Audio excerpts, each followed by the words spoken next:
Ang number 1 overall pick sa 2025 Season 50 PBA Draft ay ang 6'10" big from Ateneo na si Jeyo Chu.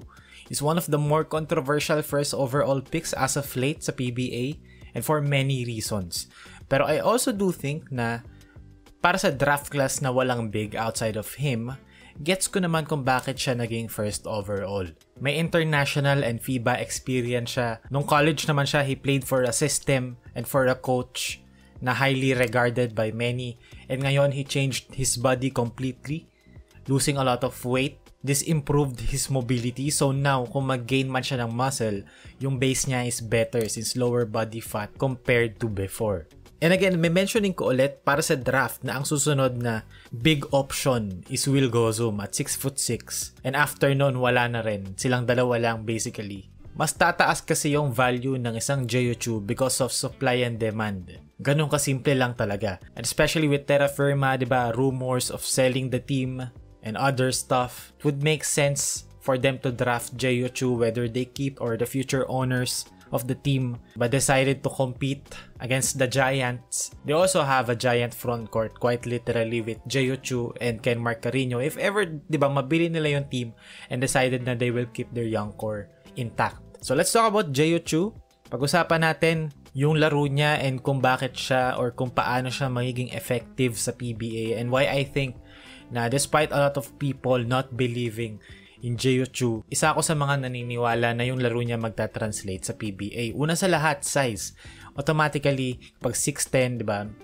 Automatic yon, competent big ka na kagad sa PBA. Kasi playing in the PBA, it's either 6'5" or 6'6" ka na super skilled na undersized big, or you are a literal big, or in between. Pero yung mga in-betweeners kasi, like yung mga 6'7", yung mga Prince Caperal, but they're kind of tall, relatively, pero they're not the most polished ones, with all due respect. Pero for Jeyo Chu kasi, 6'10" siya, hindi siya 6'7", hindi siya Ben Adamos. Ben Adamos plays like a big, pero is 6'7" or 6'8".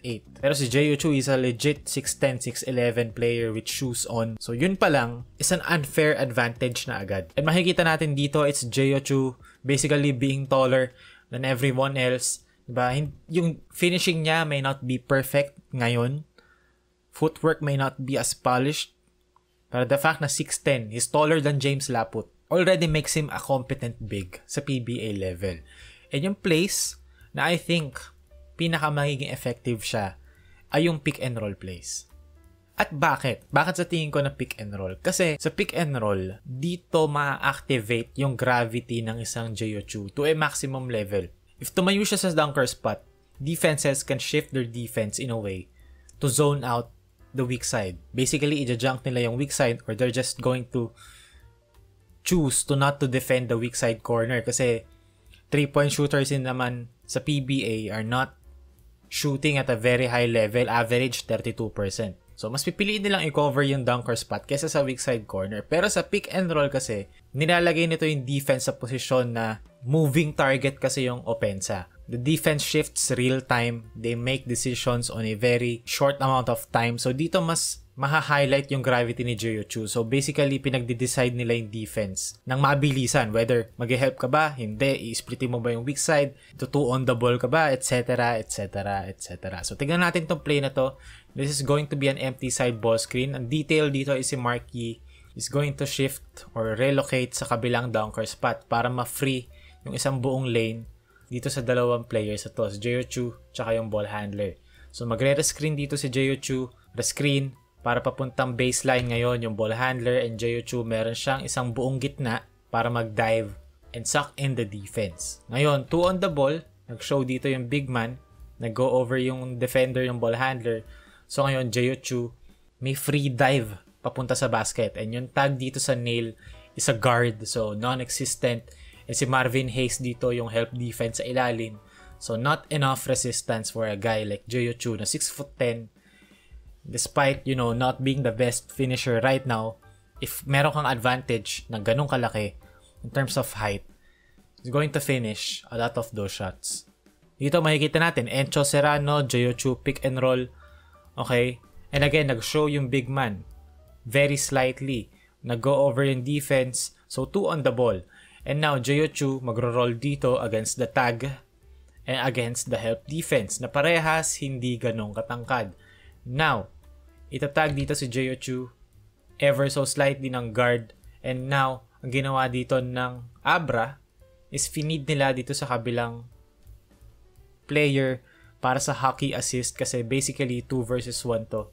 Yan, 2 versus 1 yan. And yung help defense is not enough for Jeochu, to get bothered by. And yun, gagawin ulit nila dito yon, magpipick and roll sila, they will generate 2 on the ball, i-hockey assist nila papunta kay Jeochu. And nangyayari yon because yung ball handler attracts defense. So kumbaga the defense chose to guard Encho Serrano more than Jeochu. And that provides Jeochu a lot of breathing room para mas maging compact yung laro niya. And ang unfortunate reality, dahil sa terra firma na draft si Jeochu, ang tanong ngayon, sino yung guardia na yon na mag-a-attract ng 2 on the ball? Sino yung guard na yon for terra firma na magki-create ng opportunities or ng looks for Jeochu? And unfortunately, right now, wala. Pero, alam mo yun, maaga pa naman sa career ni Jeochu. Maybe with terra firma, maybe not. Pero he's the type of player that would benefit from a very solid, multi-diverse point guard. Dito makikita natin Jeochu, 2 on the ball ulit, short roll. Jeochu attracts multiple defenders, short roll, kick out to the open shooter. Jeochu, gravity, na-unlock dahil sa pick and roll. And Encho Serrano attracting, or their guard in general, attracting defense. So in terms of concerns, na-mention ko na ilang beses sa video na to, pero yung finishing ni Jeochu, sa MPBL season na to, 2025 season, he only shot 48.4% from the field. Wala siyang 3-point attempt, so lahat basically either sa mid-range or sa paint. He really struggled finishing near the basket. Makikita natin dito, medyo matigas pa yung touch ni Jeochu, pero he makes up for it naman in terms of his motor. Since na-mention nga natin na nag-lose siya ng maraming weight, his mobility and his motor really improved. Minsan nga na-outrun niya pa yung smaller bigs dito sa MPBL. So it's a really good sight to see. Kasi yan naman yung concern dati sa laro ni Jeochu na is mabagal siya. Diba? Hindi siya ganun ka-mobile. Pero now, nakaya niya na tumakbo at makipagsabayan. And 6'10 siya, which a lot of people would say na mag-bulk na lang. Gets ko rin naman, pero I think malaking bagay din for him to be able to actually move. Kasi si Greg Slaughter, I hate to do this. Ayoko i-compare, pero si Greg Slaughter, nung nag-lose siya ng weight, mga around 2015-2016, yes, bumaba yung numbers, reduced role, pero in my opinion, yun yung mga best years ni Greg Slaughter with Ginebra nung pumayat siya and mas naging mobile siya in a way. So yun, for Jeochu, he's the type of player na meron siyang unfair advantage compared, sa mga ibang bigs sa PBA, and that alone is enough for him to be a very decent player, especially para sa terra firma jeep na, doesn't have a lot of tools, pero at the same time, yung kakulangan na yun sa tools might hurt Jeochu's production and growth.